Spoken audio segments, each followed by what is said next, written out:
편안한 뇌 맑은 정신 약수 소생한의원입니다. 오늘은 불면증에 대한 이야기를 좀 하려고 합니다. 60대 이상에서 70% 가까이 불면증을 앓고 있다는 결과가 나왔습니다. 나이가 드신 분들일수록 그 불면증으로 고통받고 있는 숫자가 점점 늘어나고 있습니다. 우리 뇌신경은 잠을 통해서 하루에 쌓였던 피로를 풀어내죠. 그렇기 때문에 장기적으로 이 수면이 안 좋은 경우에 몸에는 굉장히 많은 악영향을 미치게 됩니다. 그러면 우리가 또 잠을 못 자서 병원에 가게 되면 대개는 수면제를 처방받는 경우가 많은데요. 수면제로 자는 잠이 정말 우리의 정상적인 자연스러운 잠과 같을까요? 그렇지 않습니다. 우리가 수면제로 처방하는 것들은 대개는 그 마취제의 일종인 약들, 진정마취제를 약하게 처방하기도 하고요. 또 다른 경우에는 항불안제, 졸피뎀이나 그런 그 신경안정제라고 하는 그런 약을 주기도 하고요. 그리고 또 수면 유도제라고 하는 약을 처방하기도 하죠. 이런 약들은 우리가 자연적으로 자는 렘수면이나 비렘수면이나 그런 것들의 어떤 주기를 그 자연적으로 우리가 자는 잠과는 다른 패턴의 양상을 보이게 됩니다. 꼭 잠을 잔 것처럼 생각이 되지만 실제로 몸은 피곤이 풀린다거나 아니면 뇌 신경이 다시 재생회복돼서 다음날 살아갈 어떤 에너지를 받는다거나 그런 어떤 것들은 이루어지지 않습니다.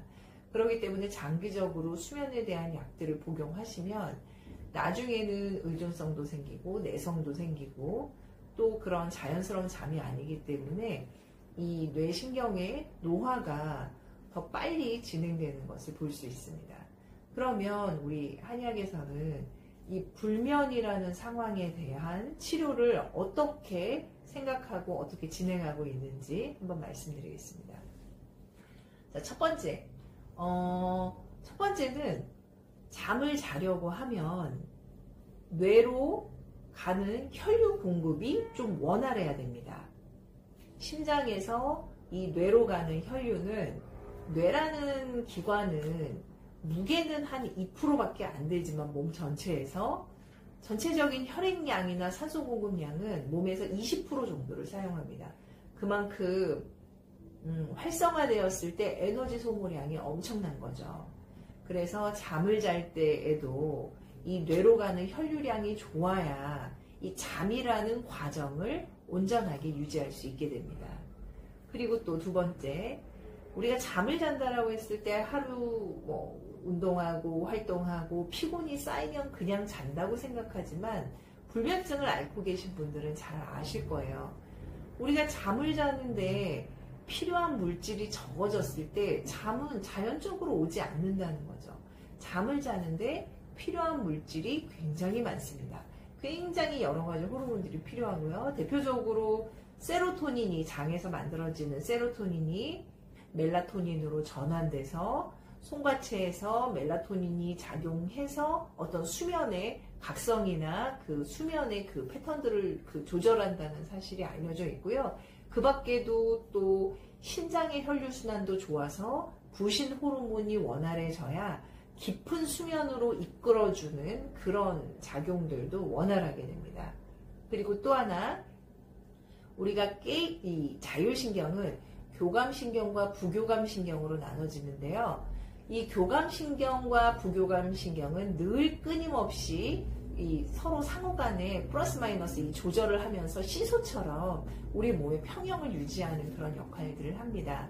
대개는 교감신경이 한 3분의 2 정도, 그 다음에 부교감신경이 한 3분의 1 정도, 그러니까 깨어있는 시간 한 24시간 중에 16시간 정도는 교감신경이 주가 돼서 움직이게 되고요. 또 잠드는 시간 한 8시간 정도는 부교감신경이 주가 돼서 움직이게 되죠. 부교감신경이 활성화돼야 사람이 안정이 되고 호흡이 느려지고 심박수도 느려지면서 잠이라는 것에 빠지게 되는데, 교감신경이 너무 흥분되고 이 뇌가 너무 과각성이 되면 밤이 되어도 뇌파가 안정되고 그 수면으로 빠지지 않는 그런 상황이 됩니다. 그러면 제발 푹 잠을 자고 싶은데 수면제 말고 다른 방법은 없나요? 라고 물어보시는 분들이 많은데요. 이제 불면이 너무나 괴롭기 때문에 신경과에서 이런 약들을 처방받지만 아까 말씀드린 대로 수면제나 뭐 졸피뎀 같은 그런 항불안제나 수면 요도제나 이런 약들로 얻어지는 수면은 정상적인 수면 패턴이 아니고 나중에 약물을 오래 복용한 후에는 이 약물의 의존성과 내성을 극복하고 약을 끊거나 줄이기는 더 어려운 실정이기 때문에 할 수 없이 나중에는 약을 복용하는 경우가 굉장히 많습니다. 그래서 약수소생한의원에서의 그 불면증의 첫 번째 치료 원칙은 이 교감신경의 흥분을 가라앉히고 부교감신경을 활성화시켜주는 것입니다. 이 신경은 생존과 안정이라는 이 두 가지를 가지고 계속 조절을 하게 되는데요. 그 신경계가 일상적인 생활에서도 이 생존의 빨간불이 계속 켜지게 되면 이 밤에도 잠이 오지 않습니다. 예를 들어 보면 입시 아니면 고시를 앞두고 있거나 취업을 하려고 준비한다든지 아니면 일이 어떤 투자를 한다든지 이게 실수하면 안 되는 그런 아주 예민하고 복잡한 클라이언트를 만나야 되는 일들이 있다든지 프로젝트에 들어가서 수개월 동안 긴장하면서 일을 성공적으로 끝마쳐야 한다거나 그런 어떤 집중력이나 판단력을 요하는 일을 계속해서 한다거나 또 인간관계에서 스트레스를 받거나 압박을 많이 받는 상황 등 이 현대사회에서는 교감신경이 항진되는 일들이 굉장히 많이 발생됩니다.